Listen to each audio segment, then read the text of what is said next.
If I were to ask you to define what an author's theme is, I'm willing to bet that the majority of you would say it's the moral of the story.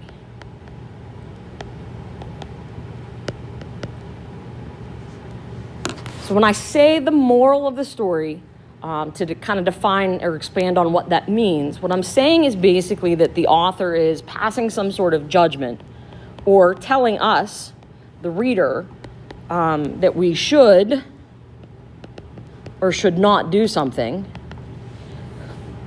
So the author is passing some sort of judgment toward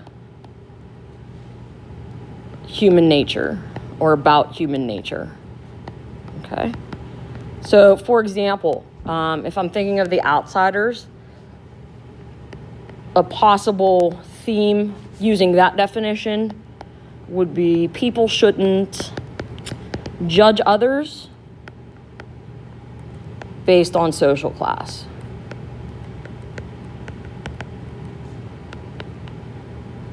Okay? So that would be a typical moral of the story theme. In AP, we're going to tweak that a little bit. So what we're going to do is we're going to pull that judgment out of the theme and kind of set that aside, because that's basically the author's tone or attitude toward the topic. And we're going to focus on human nature as being our definition of the theme. Okay? So when I talk about theme in this aspect, what I'm basically saying is this is what the author is observing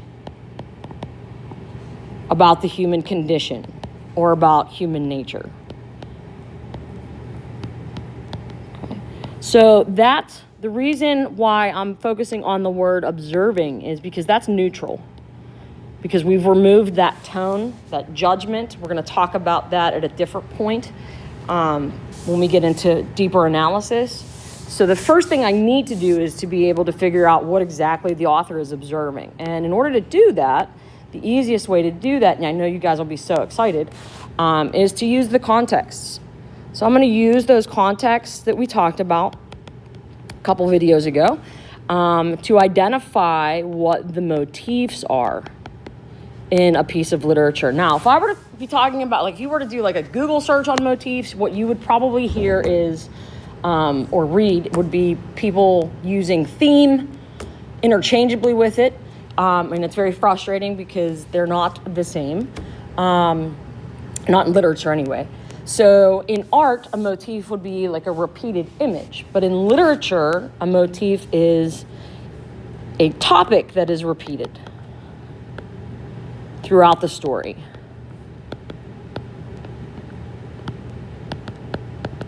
Okay, and that topic is necessarily something about the human condition or nature. Something in human nature that's focused on throughout the story. Okay, so using that first context that we talked about, which is our first context in general, that reader response, it's easy for me to come up with a list of things because I bring my own personal experiences to a piece of literature, and those experiences have, turned my lens, my view or perception of a piece of literature to something that's very unique. So I might get something out of a piece of literature that other people won't. There's also a distinct possibility I'll get the same thing because a lot of people have similar experiences. So this is truly unique. And one of my favorite authors of all time is John Green. One of his best quotes is he talks about, when an author writes a story, once it's published, it's no longer his. It becomes the reader's. So even if the author had one intention in what theme he wanted to put out into the world, it's no longer his to claim that. It's up to the reader to make it their own. So that's where reader response comes in. And when I think about my reader response for The Outsiders, what kind of things I related to most when I read it was the fact that they were teenagers. Okay, so that might have been, something, or teenage loneliness. Okay, so that was something that I related to most. That doesn't necessarily mean that was what the author was really trying to get out there. So in order to kind of expand on my own personal biases or personal lens, that's when I move into those other contexts. And I remember, we got to think about microcosm versus macrocosm when we talk about the historical, the cultural,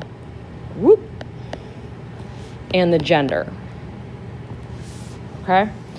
So historically, that was a different time period. Now, if I read, The Outsiders in 2020, that's not going to relate to me. So my reader response with the 1950s and 60s is not going to be the same. The fact that I am a female, I'm not going to relate to teenage boys. That's not going to be something that leaps off the page at me. Cultural, I'm kind of like middle class, so I probably won't be relating either with the socias or the greasers, because I'm not within those.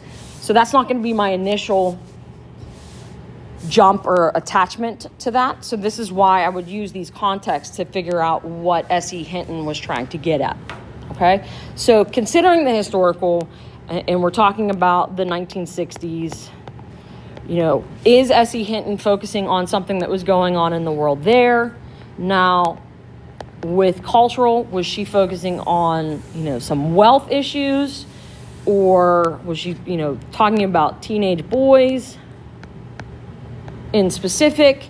Now I'm starting to kind of broaden my own initial response and identifying what topics I see repeated throughout the piece of literature. So once I have that list, and I'm going to give you an example with Things Fall Apart. Once I have that list, I'm going to move on to developing a theme statement, and that is where the next video will take you.